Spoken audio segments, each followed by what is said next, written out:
আব্দুর রহমান ইবনে আউফ আল্লাহর নবীর সাহাবী,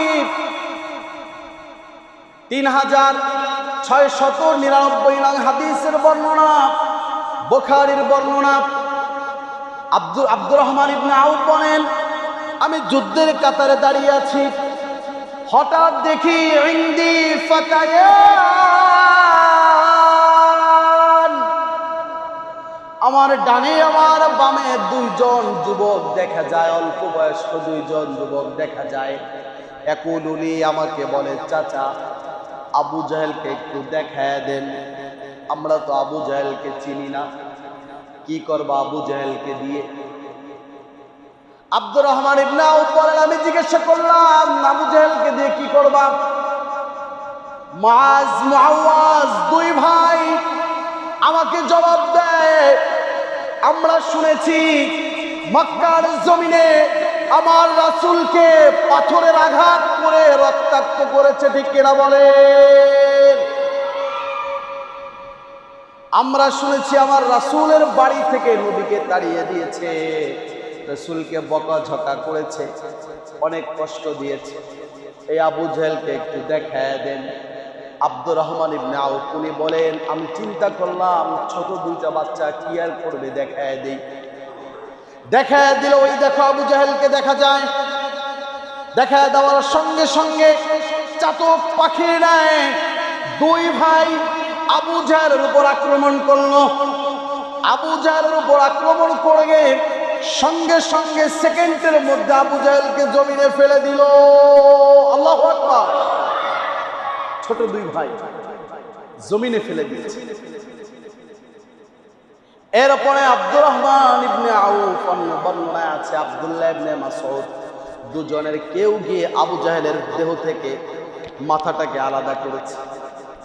আল্লাহ রাব্বুল আলামিন এত বড় নেতা, এত বড় খেতা আবু জাহেল, এই নেতাকে সাধারণত দুইটা বাচ্চার মাধ্যমে পরাজিত করে তাম পৃথিবীর মানুষকে রব্বুল আলামিন দেখায় দিতে চায়, মানুষ তোমার শক্তির বলে তুমি জিতো নাই, বিজয়ী হও নাই, যিনি বিজয় করে দেন তিনি কে?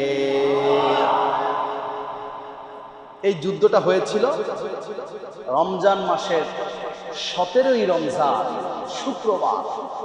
কিবার? ইতিহাসের কোন পাতা খুললে আপনি পাবেন না যে একজন সাহাবী জিহাদের কারণে তৃষ্ণার্ত হয়ে, ক্ষুধার্ত হয়ে, কষ্টে ক্লান্ত হয়ে এক গ্লাস পানি পান করে রোজাকে ভঙ্গ করে দিয়েছে। আল্লাহু আকবার! আর এখন আমরা সাধারণত অল্প ওজনের কারণে আমরা রোজা রাখতে চাই। কারা কারা রোজা আছেন দেখি? মাশাআল্লাহ, সব রোজাদারদেরকে তুমি কবুল ও মঞ্জুর করে নাও, পড়েন আমিন।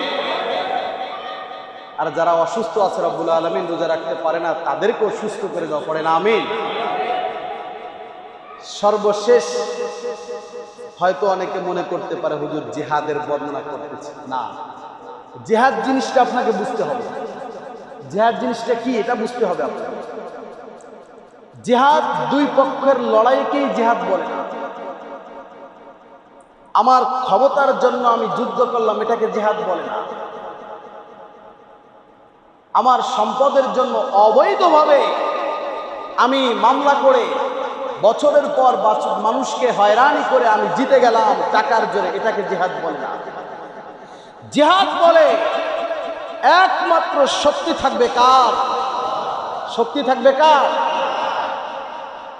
নিজের কিছু থাকুক না থাকুক, শক্তি থাকবে আল্লাহ পাক। আল্লাহ পাকের শক্তি নিয়ে আল্লাহর দ্বীনের জন্য, দ্বীন সংশ্লিষ্ট কোন বিষয়ের জন্য জিহাদ করাকে, শত্রুর মোকাবেলা করাকে, এটাকেই জিহাদ বলে, ঠিক কিনা বলেন? এই জন্য আল্লাহ নবী বলেছেন, মান কুতিলা মিন দুনি, মান কুতিলা মিন নাহলি, মান কুতিলা মিন বেলাদি। যেই ব্যক্তি নিজের জীবনের জন্য যুদ্ধ করল, যেই ব্যক্তি নিজের পরিবারকে বাঁচানোর জন্য যুদ্ধ করল, যেই ব্যক্তি নিজের দেশ বাঁচানোর জন্য যুদ্ধ করল, যেই ব্যক্তি নিজের ইসলাম বাঁচানোর জন্য যুদ্ধ করল, যেই ব্যক্তি নিজের সম্পদ বাঁচানোর জন্য হালালভাবে যুদ্ধ করেছে, কিয়ামতের ময়দানে শহীদি মর্যাদা দিয়ে তাকে যিনি উঠাবেন তিনি কে? জিহাদের ব্যাখ্যা বুঝছেন নি? যে কোনো সংঘর্ষকে জিহাদ বলে। জিহাদের সর্বমূল টার্গেট হলো কে? আল্লাহ, আল্লাহর দ্বীন, ইলায়ে কালিমাতুল্লাহ। আপনি দেখছেন সমাজের মানুষ সব খ্রিস্টান হয়ে যাচ্ছে, সমাজের মানুষ সব বিধর্মী হয়ে যাচ্ছে, বিধর্মী কাজকর্ম সমাজে চালু হয়েছে। আমাদের সমাজে কি আছে? হ্যাঁ, বিধর্মী কাজকর্ম কম বেশি আছে। এই কাজগুলোকে উৎখাত করার জন্য শুধুমাত্র যদি খালেস নিয়ত একজন হয়, এটাকে জিহাদ।